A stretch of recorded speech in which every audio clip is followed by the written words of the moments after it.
Hello friends, I'm Michael Kingswood. This is story time, and the day has gotten away from me. I normally put these Tuesday videos out at 2, but here it is, 3 o'clock. Holy cow, I've been running around. So we are, on this channel, sharing stories that I write, among other things.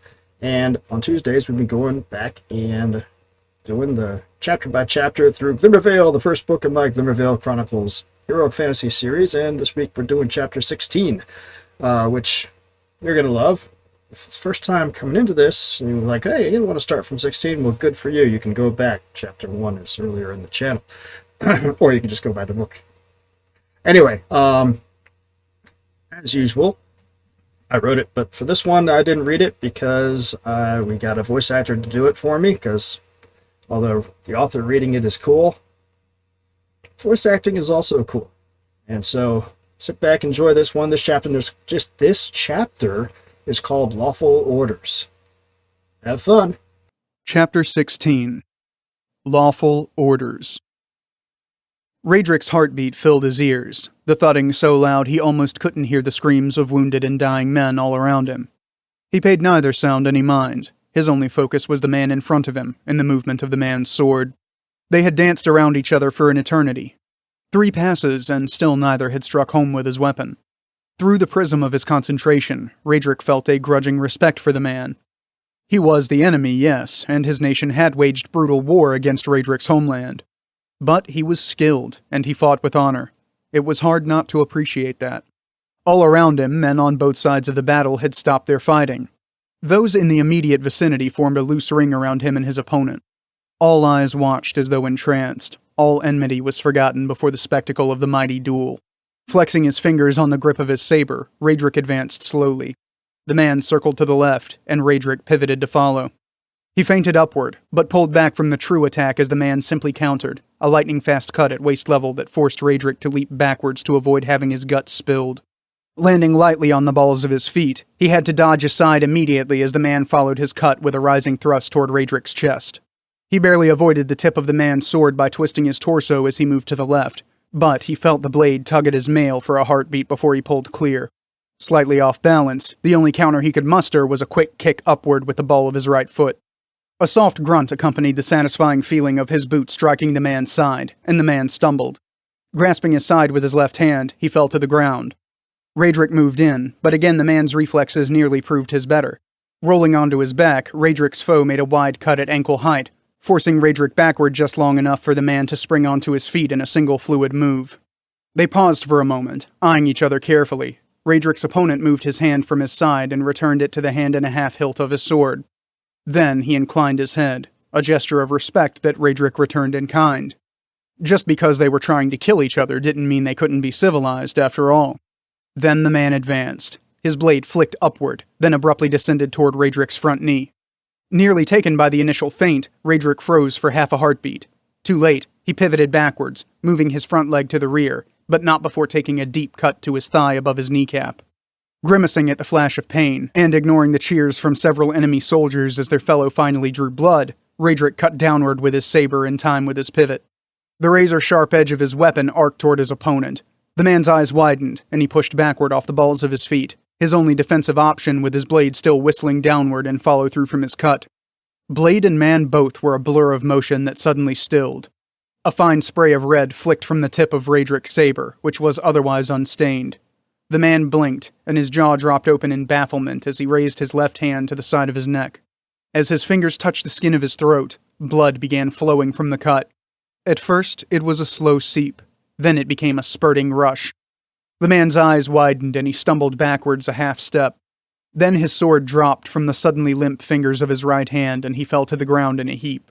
A low sigh seemed to emanate from the enemy forces as Raedric's foe fell. One and all, those nearby all wore expressions of stunned disbelief. As he watched, their fighting spirit seeped out of them, almost in time with the last of his opponent's lifeblood as it left the wound in his neck.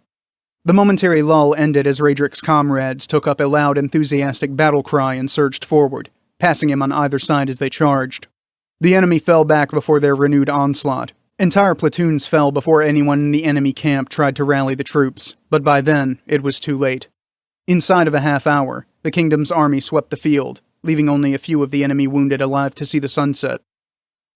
Besting the enemy army's champion in single combat, Corporal Balatier single-handedly dealt a devastating blow to enemy morale, enabling our forces to win a decisive victory.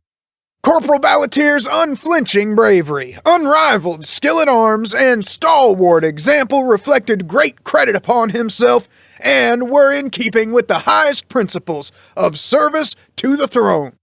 The brigade's executive officer finished reading the citation as the colonel pinned a medal, green and blue fabric separated by a strip of gold from which dangled 2 miniature crossed swords made of silver, onto the breast of his uniform doublet.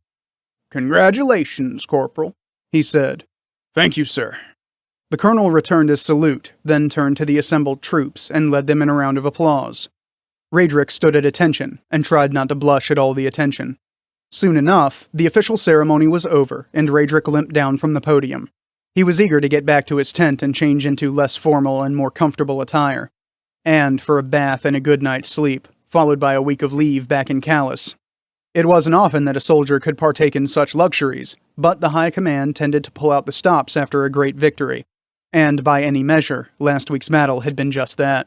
His squad intercepted him at the bottom of the stairs. The 5 men he knew best in the world clustered around him, offering their congratulations along with good-natured quips, then walked with him back to their tents.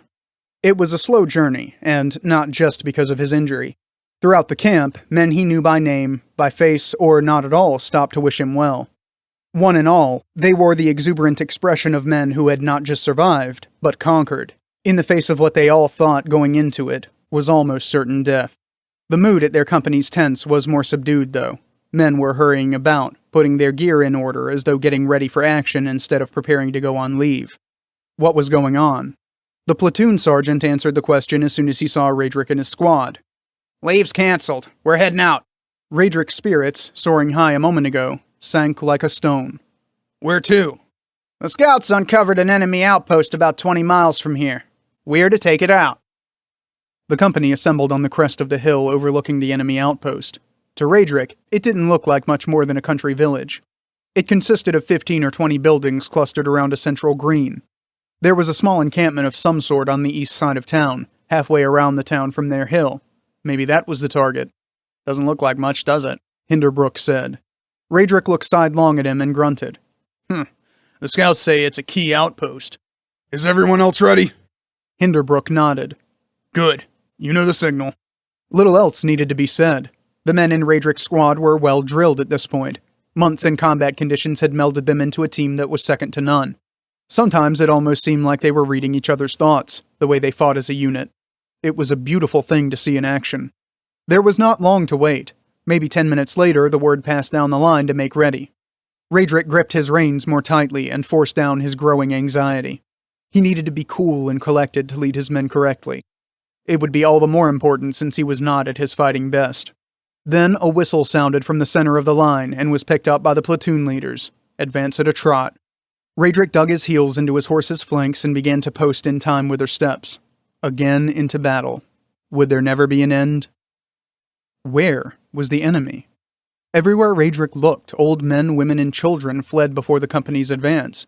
But not a one of them had a weapon of any kind. Confusion reigned on the faces of his squad members as well. They had their weapons at the ready, but there was no one to use them on. The scouts and intelligence people had fed them bad information before, but never this bad. At the platoon leader's order, Raedric veered away from the main column and led his men to investigate a collection of outbuildings. Eager to actually accomplish something, his men fanned out as they neared the buildings. Dismounting, they quickly kicked in all the doors and conducted a search. Their faces when they returned were more confused and almost dejected. "Just a few kids hiding out. Other than that, there's nothing here at all, Corporal," Laramie reported. "Better bring the kids along so we can muster them with the others. We don't want them getting hurt by mistake." "Right." It took a few minutes to get the kids out of their hiding spot. In the end, Hilbreth had to sing a song to coax them out. He had a fine singing voice and a kind nature, so these sorts of things always seemed to fall on him. Soon enough, though, they were all formed up with the smaller kids riding ahead of them on their saddles and the bigger kids walking alongside. They made for the town commons, or whatever the locals called the central green. Standard procedure was to muster civilians there, where they could be accounted for, while the unit finished its sweep. That had the dual effect of preventing surprises during the search and minimizing the chance of harming the civilians. Suddenly, a plume of smoke began to rise from the other side of the village, then a second and a third. Screams reached Radrick's ears, coming from the direction of the commons. What was going on? Radrick reined in and turned to his men. They all looked as nervous and confused as he did. "Let the kids down!" Radrick looked for the oldest of the children and pointed at him. "You there! Do you know a better hiding spot than those buildings we found you in?" The youth nodded, his eyes wild with fright. "You're in charge. Take the others and go there. Do not come out again until you see me come back and tap myself on the head with the flat of my sword. Do you understand?" The youth nodded and began herding the other children together. Seeing that he had things in hand, Radrick turned to his men. "Let's go. Keep on the alert." Weapons drawn, his squad charged into the village at a canter. More smoke plumes were rising now, and the screams and shouts were louder than ever. Biting back a curse, Radrick turned into the commons, and cursed out loud. The commons was a scene right out of a slaughterhouse. Everywhere he looked lay hacked civilian bodies. Soldiers, mounted or on foot, chased down fleeing people and cut them down without hesitation. Some unfortunate women did not get that mercy. Several had been stripped naked and were being raped by soldiers. On the far side of the commons, a large group of civilians was being herded into a large building, the town hall maybe. Sitting on their horses in the center of the commons, the company officers pointed and shouted orders. "What in the hell is going on here?" Radrick demanded in a fury. Just then, the soldiers finished herding the civilians into the building. Then they chained the doors shut and backed away. The company commander, a grizzled older captain, glanced at Radrick and scowled. "New orders from high command, Corporal. Scorched earth. Take no prisoners and leave no support for the enemy. Send a message that continued resistance means death for everyone." Though his tone of voice was strong as always, his posture and expression said he was as troubled by this change as Radrick was. That did not stop him from turning to the soldier leading the contingent who had just herded the civilians into the building and ordering, "Burn it." The soldier looked a bit sick, but saluted and turned away to carry out the order. Was he serious? Radrick barked, "No, sir, we cannot do this." The captain's scowl became deeper. "We can, and we will. More specifically, you will. Private." The soldier who received the order to burn the building turned, flaming torch in hand. The captain gestured to Radrick. "Turn the duty over, Private." To Radrick, he said, "Burn it, Corporal. Do it now." The private handed the torch over, looking relieved to be rid of it. Unable to believe what was happening, Radrick looked down at the torch in his hand, then back at the officers. Behind him, the members of his squad murmured amongst themselves. He knew they were as discontent as he was. The officers noted his hesitation and turned their horses to face him. The captain leaned forward and spoke in an even, cold tone.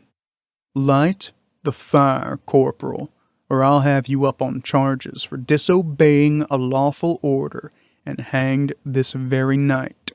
Decoration or no." All right, I know what you're thinking. You're thinking, hey, Kingswood, I love that story. How can I buy your books? Great question. Here's the answer. Best way to buy my books is to come over to my site, michaelkingswood.com/store. That will bring you to this place, which is my company's store where you can get books, merchandise, all kinds of great stuff that I've set up. And but you're wondering how it works. Well, here, let's check out Glimmer Chronicles, which is my heroic fantasy series that I've talked a lot about. If you haven't read it yet, you really should. It's a super fun series. Everything you would want. You should start with Glimmer, which is the first book. Come over here to Glimmer. It'll load up. Hey, look at that. You get the book description, links to other books in the series, great stuff. And you can pick the format you want. You got ebook, trade paperback, and audiobook. Not everything I've written is an audiobook yet, but almost everything's a trade paperback and everything's an ebook. But like, hey, I know what you're thinking. Hey, I'm buying from you. How do I get the ebook? There's a service that I work with called Book Funnel. When you buy from my site, they will send you a link. That link will lead you to a page where they will walk you through how to load your ebook onto the device you're choosing, or you can just download it to computer and do whatever you want with it. So that way it's easy peasy. maximum profit for me, all kinds of fun for you. But I know a lot of you guys, you like your Kindles, you like your other things, and you want to go straight to the retailer, and that's fine. You can come over here to michaelkingswood.com/books2read, the number 2, and I have this handy dandy universal booklet aggregator page set up. You can scroll through, look at all my stories, all my books, and pick which one you want, and then go from there. Here's how it works. Let's do Glimmer Vale again.